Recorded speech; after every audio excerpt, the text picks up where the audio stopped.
All my natural girlies, step to the front, please. If you want to see how I got this low maintenance flip over sewing, just keep on watching.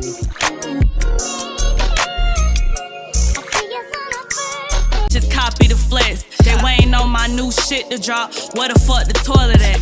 Sleeping on me crazy shit. Y'all thought I wasn't gon' double back. This life shit here amazing. I'm thanking God for where the fuck I'm at. Don't call if it ain't bout the rats. I don't fuck with all that chitter chat. Hey loves, welcome back to another Watch Me Word. Today we're gonna get into this flip over sewing. This is definitely for my natural hair girlies and a low maintenance style. Starting off with the foundation, which is the braid down, making it as flat as possible.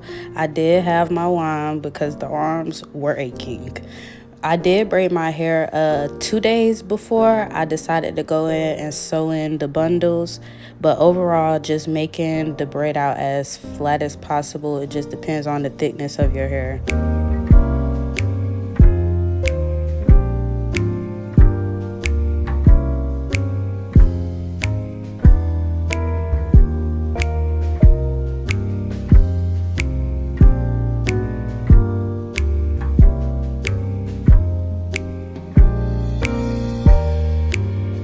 Once I'm done braiding down the end of the braid, I do begin tucking it between each braid throughout the cornrow, just so I don't have to sew and tangle up my hair even more or have a chance of cutting my hair. So I just tuck my hair in between the braids as if I was crocheting. Here's the final result of how my braid down is and before I put the net on. I did wash and soak my bundles. I soaked my bundles in silicone mix and a little bit of peppermint oil. After shampooing the hair, I did soak it in there for 30 minutes and I just let them air dry for a day or two. Here's how the bundles look after air drying for 2 days. I did get these bundles off Amazon and I'll try to have them linked in the description box below. I did pre-prep my needles before sewing. It just makes the process smoother and I don't have to keep redoing needles when sewing. Here I am putting on my net and cutting out my ear tabs just to make the net as flat as possible and protecting my hair, plus making it easier to sew. When sewing down my net, I started at the top,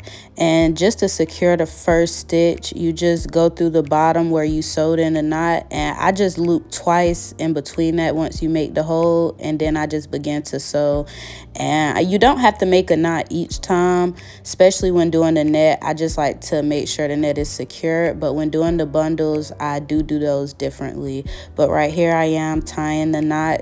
I tie between 2 to 4 times just to secure the knot and make sure it doesn't move. After securing the net, I am going to start cutting the excess net to go ahead and start sewing down my bundles. I was looking so serious while cutting this net just to make sure I wasn't cutting any of my hair or leave out.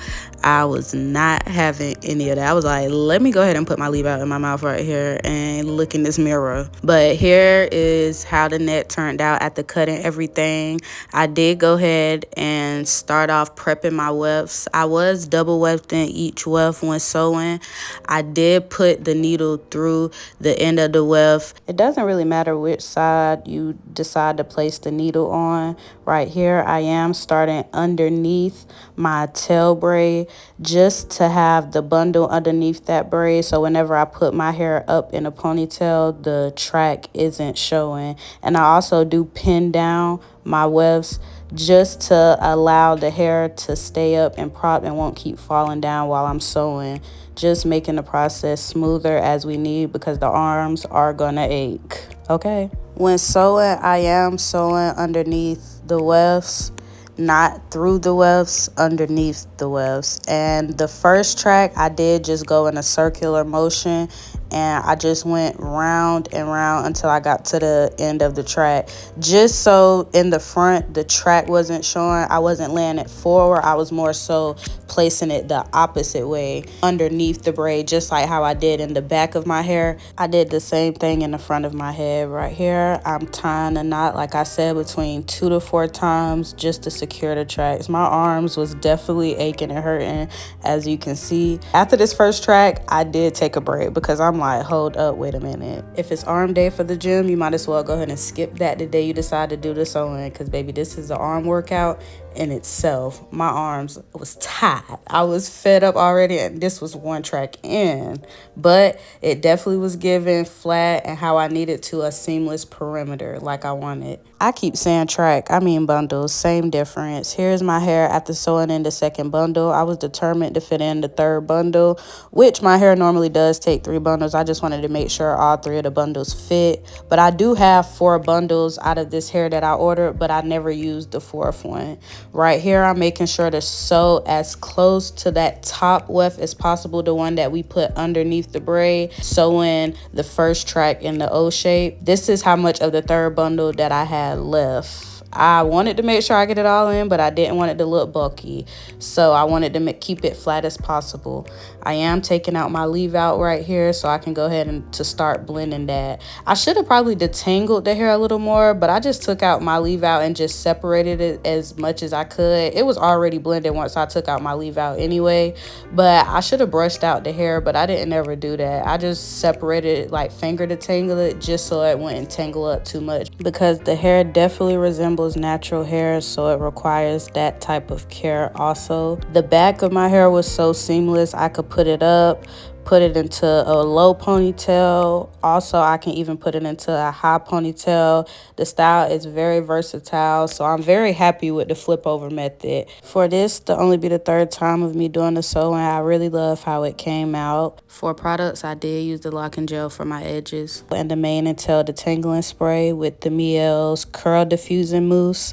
I started off just spraying my hair with water, lightly spraying, because I didn't want my hair too wet, and I started off detangling. After spraying the detangling spray, I did go ahead and put mousse on my hair to enhance the curl pattern and begin twisting the hair and doing a regular twist out as normal. I did do flat twist at the top of my hair and just repeated the same process when putting in product. I didn't end up using any of the edge control, but I did use the rest of the products to detangle and define the curls. At first, I did feel like I looked like a wet dog, but the night before I did blow dry it, and I did have to blow dry it before removing the twists whenever I took them out the next day.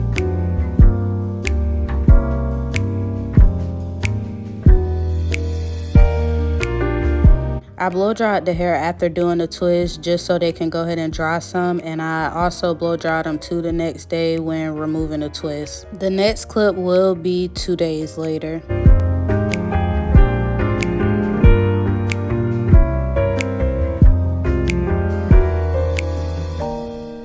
I did separate the hair some with my finger just to create some volume throughout the hair, like I said, because I did not like that wet dog look. I love volume, and I just wanted to create that as much as possible. My hair came out full, exactly how I wanted, and very seamless and blends with my natural hair. I can flip it over just like how I wanted to on both sides, but I've been wearing it in the middle part for the most part, and I wanted to make sure I can wear a middle part as well and not just have it on the left or right side. But I love the outcome, and this is definitely one of my favorite protective styles and go-to styles I'm definitely going to be doing from here on out. It's a whole lot of peace, love, and dopeness. I should have put you somewhere where no one can find you. Mansion out in the sticks with nothing around you. Katy, Texas, Dallas, Texas, you know, a different environment.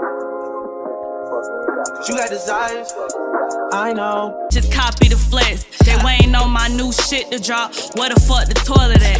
Sleeping on me crazy shit. Y'all thought I wasn't gon' double back. This life shit here amazing. I'm thanking God for where the fuck I'm at. Don't call if it ain't bout the rats. I don't fuck with all that chitter chat.